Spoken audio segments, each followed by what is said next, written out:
Hello friends, stock in 3 minutes में आज हम बात करेंगे उन पेनी स्टॉक्स के बारे में जो यहाँ से आपके पैसों को कई गुना बना सकते हैं, वो भी कुछ ही दिनों में। ऐसे ही स्टॉक्स के बारे में जब हम बात करें तो सबसे पहला नाम मैं लेना चाहता हूँ जेपी एसोसिएट्स का। हालांकि इसका कैंडल पैटर्न देख के आपको ऐसा ज़रूर लग रहा हो कि ये तो काफ़ी ऊपर जा चुका है, लेकिन मैं इसको पिछले कई सालों से ट्रैक कर रहा हूँ। एक समय था जब ये राकेश झुनझुनवाला के फेवरेट स्टॉक्स में से एक हुआ करता था। इसने अपने सफ़र को काफ़ी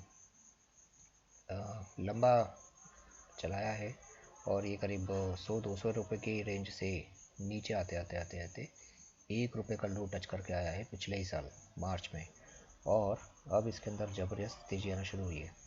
जेपी एसोसिएट्स के बारे में अगर आप नहीं जानते तो एक बहुत ही बड़ी और जानी वाली कंपनी है।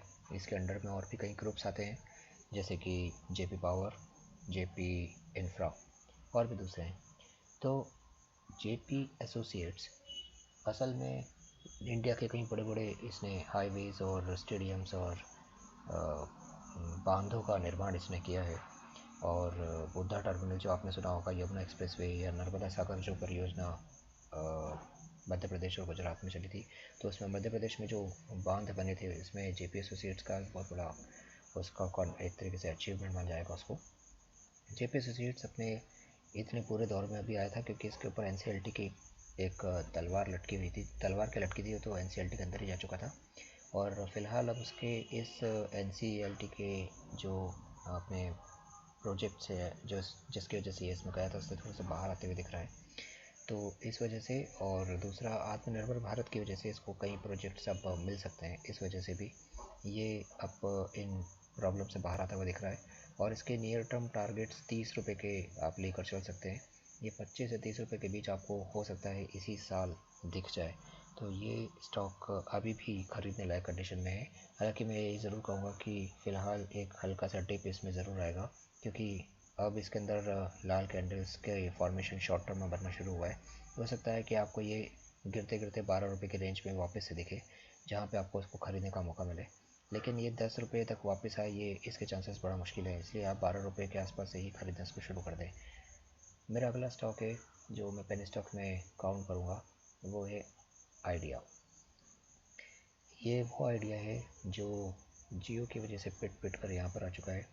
एयरटेल की भी यही हालत हुई थी, लेकिन आइडिया के ऊपर जब एजीआर की तलवार लटकी तो इसने इसके हाल और ख़राब कर दिए। ये 2.5 रुपये के आसपास आ चुका था, 2 रुपये, 2.5 रुपये और 2 रुपये 80 पैसे के आसपास ये मैंने पिछले साल ही देखा था इसको। और फिर इसके बाद ये, क्योंकि सुप्रीम कोर्ट और सरकार की तरफ से मिली कुछ नरमी की वजह से अभी काफ़ी ऊपर तक गया, करीब 14 रुपये के आसपास गया और वापस से नीचे 9 रुपये 45 पैसे पे घूम रहा है। लेकिन ये अभी बेस्ट टाइम है इसको ख़रीदने का। मैं इसके लिए बिल्कुल नहीं कहूँगा कि इसको नीचे आने का इंतज़ार कीजिए, क्योंकि ये यहीं से कभी भी आपको 30 रुपये तक नॉन स्टॉप एक ही महीने में पहुँचा सकता है, और ये यहाँ से आपका पैसा 3 गुना कर सकता है। क्योंकि सुप्रीम कोर्ट में जो सुनवाई अभी चल रही है वो ये नहीं चल रही कि आइडिया, वोडाफोन आइडिया को समय मिले या ना मिले। उसको ऑलरेडी 10 साल का समय मिल चुका है एजीआर के भुगतान के लिए। और इसके अलावा वोडाफोन आइडिया के पास अब ये मैटर बचा हुआ है कि उसका एजीआर असल में 55,000 करोड़ नहीं बल्कि इससे कम है, यानी कि 21,000 करोड़ के आसपास होना चाहिए। और इसी वजह से ये जो केस है इसके ऊपर सुप्रीम कोर्ट ने कहा है कि हाँ ये कंसिडरेबल केस है और हम इसके ऊपर सुनवाई करेंगे, और इसी के ऊपर जो अब सुनवाई होके जो इसका फ़ैसला है वो आना बाकी है। इसके ऊपर सुनवाई भी अभी जारी है, हो सकता है अभी कुछ और सुनवाइयों के बाद फ़ैसला आए, और ये फ़ैसला कभी भी आ सकता है। खुद सरकार ने ये इस गलती के ऊपर अभी तक अपनी तरफ से कोई मनाही नहीं की है, यानी कि ये नहीं कहा है कि हाँ हम सही थे या हमारा कैलकुलेशन सही था। उन्होंने भी इस बात को माना है। पिछले सुप्रीम कोर्ट में जो पिछले जज थे हमारे गोगोई साहब, उन्होंने इस अपील को शुरू से ही खारिज कर दिया था। उनका मानना था कि नहीं, हमें 55,000 करोड़ है तो 55,000 करोड़ ही जमा करना है। लेकिन जो अब नए न्यायाधीश आए हैं उन्होंने इस केस को थोड़ा सा नरमी के साथ समझा है, और उन्होंने माना है कि ठीक है, हम आपकी अपील को मानते हैं और इसके ऊपर कुछ डिसीजन लेंगे। तो ये जो भी डिसीजन होता है, और इसके अलावा फ़ंड रेजिंग का भी मामला है, तो आइडिया एक बहुत ही बेहतरीन स्टॉक हो सकता है। और ये अनिल सिंघवी और संजीव भसीन के भी फेवरेट स्टॉक्स में से एक रहा है। अनिल सिंघवी और संजीव भसीन के फेवरेट स्टॉक्स में से ही एक साउथ इंडिया बैंक भी रहा है, और यही मेरा अगला स्टॉक भी है। ये 11 रुपये 10 पैसे चल रहा है, आपको ये ज़रूर लगेगा कि ये इस प्राइस के आसपास ही लंबे समय से रहा है, लेकिन अब ये यहाँ से 30 रुपये के लिए नॉन स्टॉप जाने की तैयारी कर रहा है। हालांकि हो सकता है कि ये अगस्त सितंबर तक आपको 20 रुपये तक पहुँचता हुआ दिख जाए और उसके बाद दिसंबर तक 30 रुपये के आसपास, क्योंकि इस स्टॉक के साथ सब कुछ अच्छा है। बस इसके साथ कोई चीज़ अच्छी नहीं है, तो वो ये कि अभी बहुत छोटा है। यानी कि ये जो बैंक है इसकी लिमिटेशंस बहुत अभी सीमित है और ये पूरे देश में अब धीरे धीरे पैर पसारने की कोशिश कर रहा है। अगर आप मध्य प्रदेश या किसी ऐसे राज्य से जहाँ पर पेमेंट ऑनलाइन पेमेंट करने के लिए अगर आप किसी सरकारी पोर्टल पर जाते हैं तो वहाँ पर 3 विकल्प आते हैं। उनमें एक SBI का जो डेफिनेटली होता है, एक अन्य का होता है, और लेकिन आजकल मध्य प्रदेश में तो विशेष रूप से साउथ इंडिया बैंक का भी एक विकल्प आ रहा है। इसके डिजिटलाइजेशन यानी कि अपने डिजिटल पेमेंट्स को लेकर काफ़ी काम कर रहा है। बिल्कुल भी कर्जा नहीं है, रिज़ल्ट हमेशा अच्छा रहा है, इसकी डिविडेंड हिस्ट्री भी अच्छी रही है। और केरल में, साउथ में, जहाँ पर ये बैंक अपनी अच्छी पकड़ बनाए हुए हैं, वहाँ विदेश से काफ़ी धन आता है, तो इसके पास विदेशी मुद्रा भंडार भी एक तरीके से जो बैंकों के पास धन होता है, जो अपना जो कलेक्शन होता है पैसों का, वो काफ़ी अच्छा है। तो ये इंटरेस्ट देने के लिए और अन्य चीज़ों के लिए भी उन पैसों का उपयोग कर सकता है। फिलहाल केंद्र सरकार की एक और योजना के ऊपर विचार चल रहा है कि वो बैंकों को जो उनके पास जमा पूंजी होती है उनसे बिजनेस करने की अनुमति देगी। अगर ये संभव होता है और बैंकों को बिजनेस करने की अनुमति मिलती है तो ऐसे में साउथ इंडिया बैंक के शेयर्स डेफिनेटली अपर सर्किट पर जाएंगे, क्योंकि ये उन बैंकों में है जिनके पास काफ़ी मात्रा में कैश अवेलेबल है।